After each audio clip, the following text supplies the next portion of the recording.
Cedar Creek is unquestionably one of the best wineries in the Okanagan Valley. They've already won twice Canadian Winery of the Year in its short history, so I'm super excited to be here to go and meet with the owner, Gordon Fitzpatrick, along with his very talented winemaker, Tom DeBello.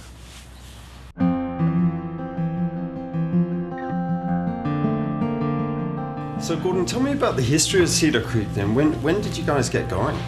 Well, it was founded in 1987 by my dad, Senator Ross Fitzpatrick, and Dad, he was born and raised in the Okanagan. Oh, okay. And really it all started off as a hobby business that soon got out of control.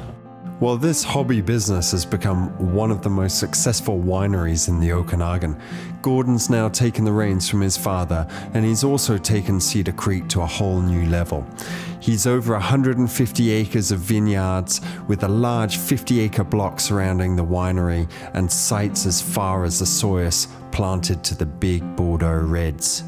So that's one of the largest landownings in the Okanagan, right? Yeah, and what it's enabled us to do is really plant the right varietals at the right sites. So our vineyards down in Soyuz, we've planted the 5 Bordeaux Reds, Merlot, Cab Sauv, Cab Franc, Malbec, and a little bit of Petit Verdot. And more recently we've added some Syrah down at Haynes Creek. Now some people say that the Okanagan Valley, we shouldn't be planting Merlot and Syrah and the Bordeaux Reds, and we should just be focusing on the Germanic aromatic whites. Thoughts on that? I think that'd be a little boring, don't you? I think it's going to be the diversity that defines the Okanagan. And growing grapes in Soyuz is very different from growing grapes here in the home block in Kelowna. And we can ripen those Bordeaux Reds extremely well. In fact, the average degree growing days down there is slightly more than what they get in Bordeaux, yet we get a third of the rainfall.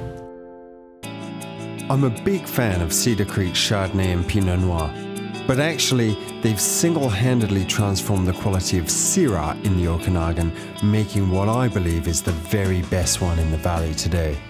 Well, we've only been making Syrah since 2003. I mean, that's one of the great things about growing grapes here in the Okanagan, a new region. We don't have any constraints, right?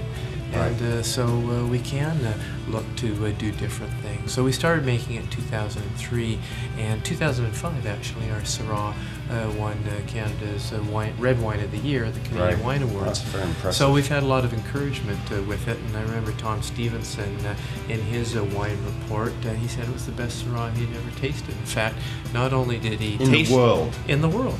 There's absolutely no doubt that the Okanagan can produce some outstanding quality wines, but there's also a bit of an issue with wines labelled as cellared in Canada. These are actually sold as Canadian wines, and yet they're not made from grapes grown in Canada. I was very keen to hear Gordon's thoughts on this.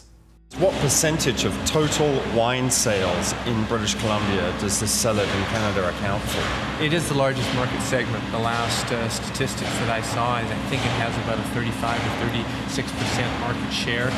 VQA wine is only about 19%, 19% thereabouts. So do you think customers are actually aware that when they buy a bottle of wine that says cellared in Canada, the wine inside is not from BC?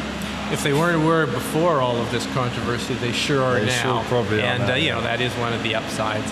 And don't you think, though, that if we got rid of these cellared in Canada wines, that the image of VQA wines would be elevated? Not necessarily. I mean, like I had stated earlier, there's nothing wrong with doing a blended wine here in Canada. And I just stated that it's virtually impossible for us to make $10 VQA wines because of all of our input costs. And so I would rather have somebody purchase, cellared in Canada than Yellowtail. Cedar Creek is a must visit for the wines.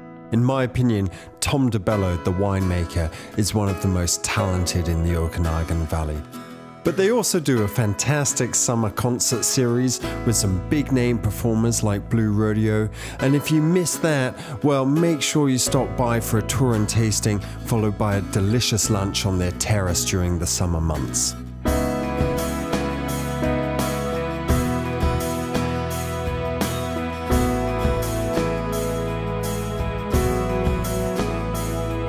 It was a great visit to Cedar Creek. They make some fantastic wines here.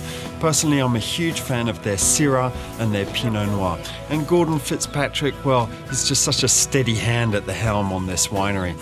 Too bad though that we couldn't catch up with Tom DeBello, the winemaker. He's busy running around like a madman, picking grapes in different parts of the valley, so I guess we'll just have to come back and see him another time.